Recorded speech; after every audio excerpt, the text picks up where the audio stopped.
آپ صلی اللہ علیہ وسلم نے چاند کی طرف اشارہ کیا، 2 ٹکڑے ہو گئے. تو وہ اشارہ آپ نے کیا تھا، لیکن ٹکڑے کس نے کیا؟ اللہ تعالیٰ نے. اللہ تعالیٰ نے اس کے 2 ٹکڑے کر دیے. ایک بالکل اس طرف مشرق کی طرف، ایک مغرب کی طرف، 2 الگ الگ، ایسے نہیں کہ تھوڑا سا ہٹا ہو. ایک بالکل اس طرف نیچے آ گیا، ایک اس طرف نیچے آ گیا، 2 ٹکڑے ہو گئے. بعد میں پھر وہ آپس میں جڑ گئے. اور یہ کوئی نظروں کا دھوکہ بھی نہیں تھا، کیونکہ معرف القرآن میں بھی لکھا ہے کہ یہ جو معجزہ ہوا ہے تو وہاں سے کئی ہزار میل دور انڈیا میں وہاں کا جو ہندو بادشاہ تھا اس نے وہاں سے دیکھا تھا. جیسے ہمارے یہاں آج کل جو مختلف میجیشین ہوتے ہیں نا، مختلف کرتب دکھاتے ہیں. وہ اسٹیچو آف لبرٹی ہے، دیکھا غائب ہو گیا. اسٹیچو آف لبرٹی جو نیو یارک کا مشہور اسٹیچو ہے، تو وہ میجیشین نے اسے کیا کیا، غائب کر دیا. لوگ دیکھ رہے ہیں. اب وہ کیا ہے، لوگوں کی نظروں پر اثر انداز ہوا ہے.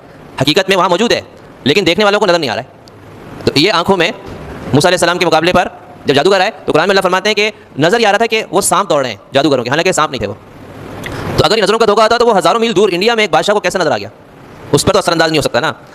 اور باقاعدہ پھر لکھا ہے کہ وہ بادشاہ اس نے اپنے پنڈتوں سے پوچھا کہ بھائی یہ آج ایک عجیب واقعہ کیسے ہو گیا، چاند کے 2 ٹکڑے ہو گئے. تو ان پنڈتوں نے اپنا حساب کتاب لگایا اور بتایا کہ بھائی عرب میں جو ہے نا کوئی اوتار آیا ہے، اور اس کی وجہ سے، اوتار کا مطلب ہوتا ہے ایک برگزیدہ شخصیت. تو اس نے کہا کہ میں ضرور وہاں جاؤں گا. تو وہ انڈیا کا بادشاہ وہاں انڈیا سے چلا ہے اور باقاعدہ وہ مکہ پہنچا ہے. مکہ پہنچ کے اس نے رسول اکرم صلی اللہ علیہ وسلم کے ہاتھ پر اسلام قبول کیا اور پھر مسلمان، صحابی بن گئے وہ. اور پھر جب وہ واپس جانے لگے تو راستے بن کا انتقال